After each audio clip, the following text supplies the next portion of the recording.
ഗുരുജനങ്ങളെ, പ്രിയപ്പെട്ട രക്ഷിതാക്കളെ, പ്രിയ കൂട്ടുകാരെ, നമ്മൾ ആരും തന്നെ മറക്കാനിടയില്ലാത്ത ഒരു സമീപകാല ദുരന്തത്തെ ആസ്പദമാക്കിയുള്ള കഥയാണ് ഞാൻ നിങ്ങൾക്കായി അവതരിപ്പിക്കുന്നത്.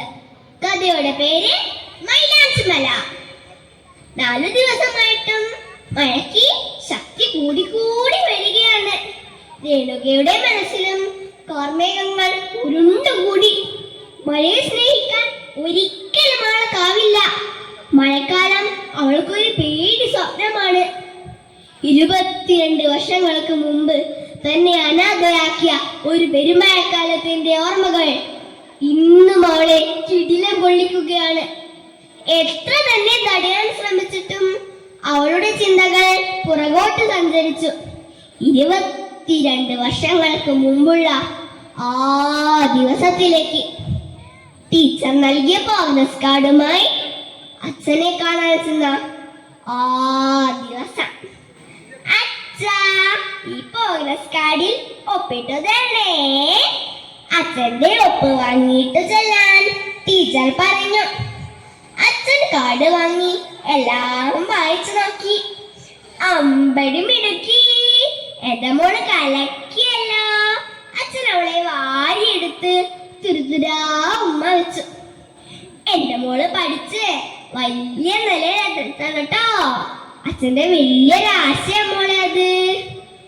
ഇക്കുറി മോൾക്കൊരു പുത്തനെടുപ്പ് വാങ്ങിത്തരും, ഉറപ്പാ. തുളുമ്പുന്ന സന്തോഷത്തോടെ തുള്ളി ചാടിയവൾ അമ്മയുടെ അരികിലേക്ക് എത്തി.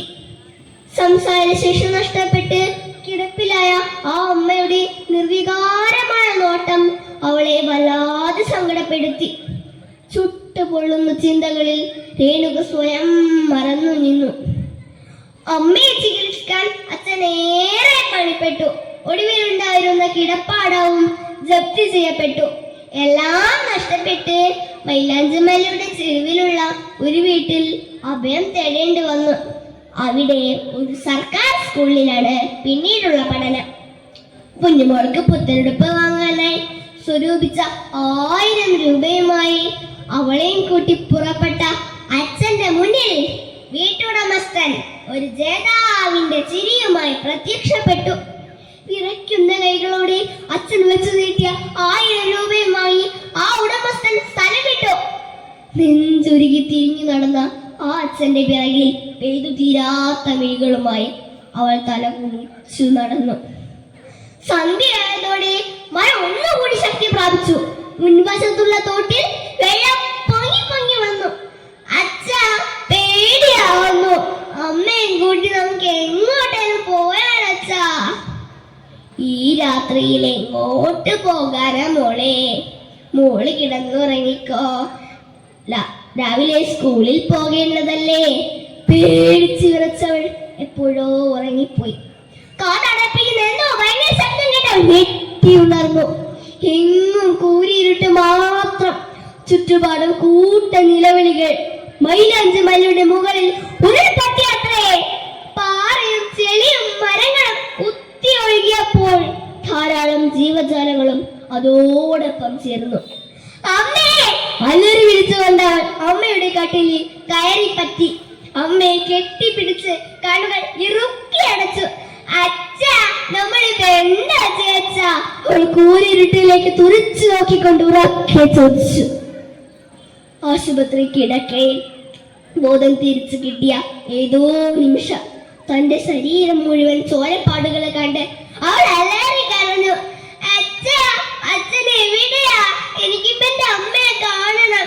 അച്ഛാ, എന്റെ അച്ഛനെ ഒന്ന് വിളിക്കോ? അവളെ സിസ്റ്ററോട് കെഞ്ചി ചോദിച്ചു. അച്ഛനും അമ്മയും ഇനി വരില്ല മോളെ. അവളുടെ ചെവിയിൽ നേരിയ ശബ്ദത്തിൽ ഇത് പറയുമ്പോൾ സിസ്റ്ററിൽ നിന്നും ഒരു തുള്ളി ചൂടുള്ള കണ്ണുനീർ അവളുടെ കവിളിൽ വീണ് ചിതറി. പിന്നീട് അവൾക്ക് അനാഥ മന്ദിരത്തിൽ അഭയം തേടേണ്ടി വന്നു. അങ്ങനെ 22 വർഷങ്ങൾ. വീശിയടിച്ച കാറ്റ് വലിയ മഴത്തുള്ളികളെ തന്നെ നേരത്തേക്ക് വലിച്ചെറിഞ്ഞപ്പോൾ രേണുക ചിന്തയിൽ നിന്ന് ഞെട്ടിയുണർന്നു. പെട്ടെന്ന് അവൾ ലാപ്ടോപ്പിൽ ഒഫീഷ്യൽ സൈറ്റിൽ ഇങ്ങനെ രേഖപ്പെടുത്തി: ശക്തമായ ശക്തമായ മഴ തുടരുന്ന സാഹചര്യത്തിൽ ജില്ലയിലെ മുഴുവൻ വിദ്യാഭ്യാസ സ്ഥാപനങ്ങൾക്കും നാളെ അവധിയായിരിക്കും. രേണുക IAS ജില്ലാ കളക്ടർ. കൂട്ടുകാരെ, സാഹചര്യങ്ങൾ ഏതുമാകട്ടെ, നിശ്ചയദാർഢ്യത്തോടെ പ്രതിബന്ധങ്ങളെ അതിജീവിക്കുക. വിജയം സുനിശ്ചിതം. പ്രിയപ്പെട്ടവരെ, വയനാട്ടിൽ വൻ ദുരന്തം ഏറ്റുവാങ്ങിയ സഹോദരങ്ങളുടെ ഓർമ്മകൾക്ക് മുന്നിൽ ഞാൻ എന്റെ കൊച്ചു കഥ സമർപ്പിക്കട്ടെ. നമസ്തേ. Thank you. Vote first 2024